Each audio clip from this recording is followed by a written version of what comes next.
Fala pessoal, eu sou o Diego Souza, esse é o nosso canal Falando de Flu e no vídeo de hoje a gente vai trazer muitas informações sobre o Fluminense. Fluminense que tem um clássico importantíssimo contra o Vasco, válido pela 10ª rodada do Campeonato Brasileiro. Também tem um outro atrativo nesse clássico, né? É a volta do Fernando Diniz contra o Fluminense. Mais um jogo que ele vai enfrentar o Fluminense dentro do Maracanã. Como que vai ser essa receptividade da torcida? E eu vou trazer um ponto de vista aqui que eu quero saber se você concorda comigo ou não. Mas antes de a gente falar tudo sobre isso, eu queria pedir sua ajuda. Se você não é inscrito no canal ainda, se inscreve dessa moral pra gente. Deixa seu like nesse vídeo aqui, porque seu like é muito importante pra gente. Ajuda o YouTube a entender que esse conteúdo é relevante, entregar para cada vez mais tricolores e nos ajuda a chegar cada vez mais longe. Nossa meta é chegar aos 12 mil. E tem duas opções aqui: ser membro do canal, você também vai fortalecer demais a gente, e tem a opção hypar o vídeo. Se você puder hypar esse vídeo aqui, você também nos ajuda de uma forma muito grande. Então, se puder fazer isso aí, você vai ajudar muito Falando de Flu. Agora, sem mais delongas, bora pro vídeo de hoje. E eu quero começar trazendo uma análise que eu acho. O Fernando Diniz vai reenfrentar o Fluminense, ele que teve uma passagem marcante pelo tricolor, embora muitas pessoas não gostem do Fernando Diniz, outras pessoas endeusam o Fernando Diniz. Eu sou ali o meio termo. Eu acho que ele foi um treinador muito importante na história do Fluminense. O que eu vi foi o cara que deu o maior título, que apresentou o melhor futebol que eu vi na história do Fluminense. Eu tenho 33 anos, falei 34, então tipo assim, eu não lembro muito dos treinadores do passado. Os dois que marcaram muito pra mim foi o Fernando Diniz e o Abel Braga. Mas o que eu vejo sobre essa questão do Fernando Diniz? Até viralizou um corte dele no pós-jogo Vasco e Operário, ele falando que hoje era final, hoje era decisão.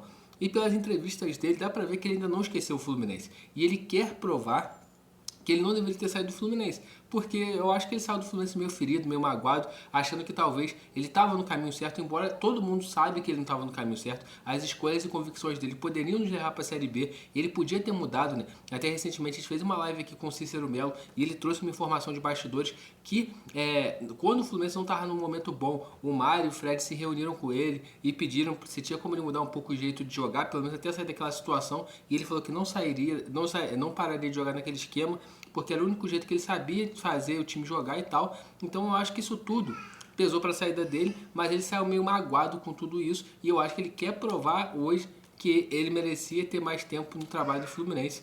Então eu acho que isso é um ponto que ele vai fazer o time do Vasco, ele vai tentar motivar o time do Vasco a dar a vida hoje e superar o Fluminense nesse clássico.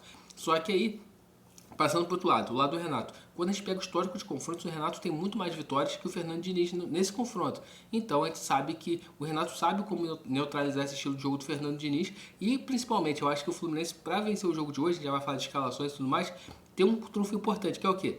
O trabalho do Fernando Diniz vai estar no começo. Então essa questão de saída de bola dele ainda não está bem encaixada. O Fluminense deveria tentar trabalhar essa marcação um pouco mais alta para tentar não deixar o time do Diniz sair jogando e ter um contra-ataque muito rápido, porque a gente sabe que o time dele tem vulnerabilidades defensivas grandes. Qual que é o risco do Fluminense? Verrete. Bola aérea, a defesa do Fluminense vem sofrendo muito com bolas aéreas. E você tem um cara que cabeceia muito bem. Então isso é a minha preocupação, mas eu acho que vai ser um embate muito legal. E enquanto a torcida, eu acho que a torcida não vai receber bem o Fernando Diniz por ser o Vasco.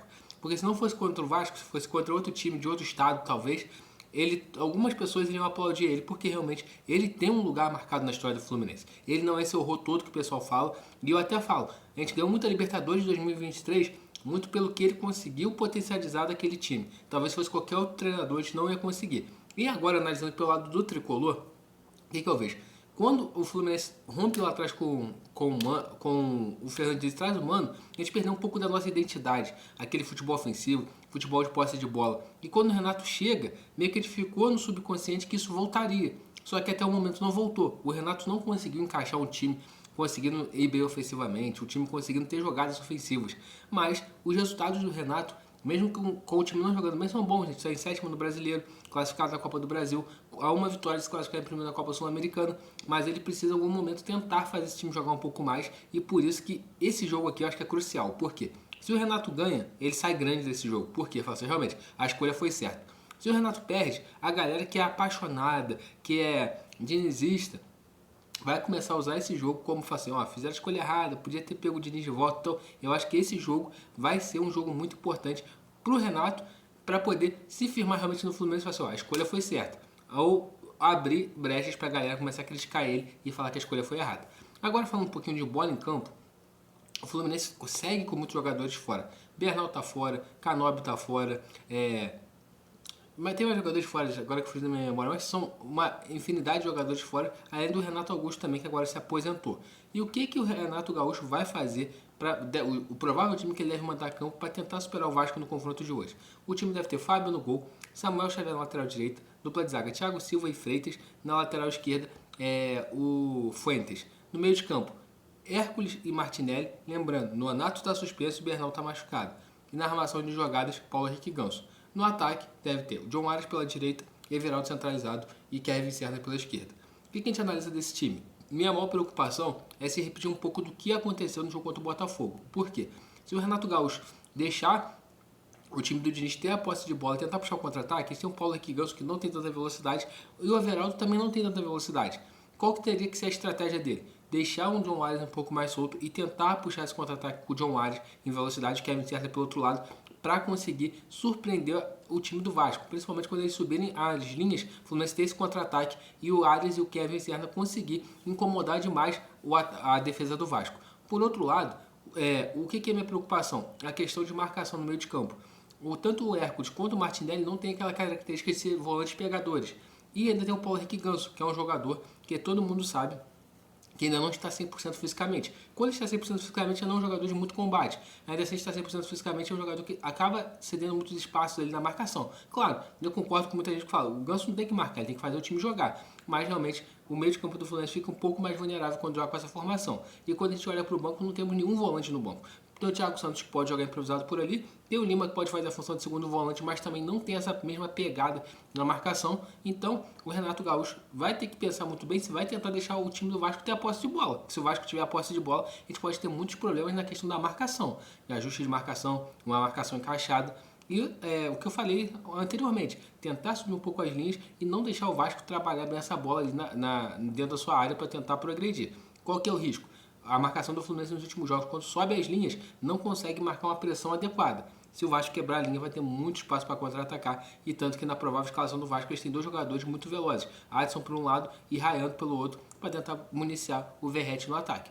O que tem de ponto positivo? O Felipe Coutinho não joga e é um jogador que realmente, embora não esteja no melhor da sua forma física, no melhor da sua carreira, é um cara que tem um bom chute de média e longa distância, tem um bom passe, é um dos principais pilares dessa saída do Diniz juntamente com o Tietchan, então sem ele o Vasco perde muito. E o Fluminense tem um desfalque do Nonato também, que era um jogador que vem sendo titular nos últimos jogos, vem sendo importante, e não tem nenhuma opção no banco para poder trocar. Né? O Lima parece que volta, o Keno também parece que volta, jogadores que estavam fora nos últimos jogos. E vão ver. Eu estou muito ansioso para ver o que o Renato vai levar para o banco. Se ele vai começar a chamar esses moleques da base. Eu acho também que já passou da hora de levar o Kelvin para o banco, de levar talvez um Domo para o banco. Claro, eu sei que no clássico não é ideal você botar esses caras, mas é fundamental você começar a levar esses caras porque em algum momento eles vão ter que jogar. Em algum momento eles vão ter que ter essa oportunidade para a gente poder ver essa molecada do Sub-20 jogando. O Fluminense no último jogo do Sub-20 venceu o Grêmio por 2-1, 2 gols no finalzinho da partida ali, saiu perdendo, depois virou o jogo. E também, para a gente estar fechando esse vídeo já, qual que era a meta estipulada pela comissão do Fluminense ali, pela diretoria do Fluminense, para ter a pausa para o Super Mundial? O Fluminense chegar a 20 pontos. O Fluminense nesse momento tem 14. Para chegar aos 20 tem que vencer o Vasco e vencer o Inter. Eu não acredito em 2 vitórias do Fluminense. O que é o projeto? O Fluminense vencendo o Vasco hoje e talvez tendo um revés contra o Inter no próximo domingo. Mas fica bem próximo ali, 17 pontos. Com 17 pontos eu acredito que a gente vai ficar entre os 6 primeiros colocados do brasileiro. Mas vamos aguardar para ver como que vai ser o jogo de hoje. Só lembrando, hoje tem pré-jogo no Falando de Flu, tem pós-jogo no Falando de Flu, então temos uma cobertura completa aqui do Clássico, então você não pode perder nada. Deixa marcadinho na sua agenda, a partir das 2h15 começa o pré-jogo aqui no canal. Saudações tricolores e até a próxima. Não deixa de se inscrever no canal, né? Deixar seu like, que é muito importante, nos ajudar a chegar aos 12 mil inscritos. Seja membro se você puder ser membro e hypar o vídeo. Você não dá uma moral gigantesca pra gente. Saudações tricolores e até mais tarde.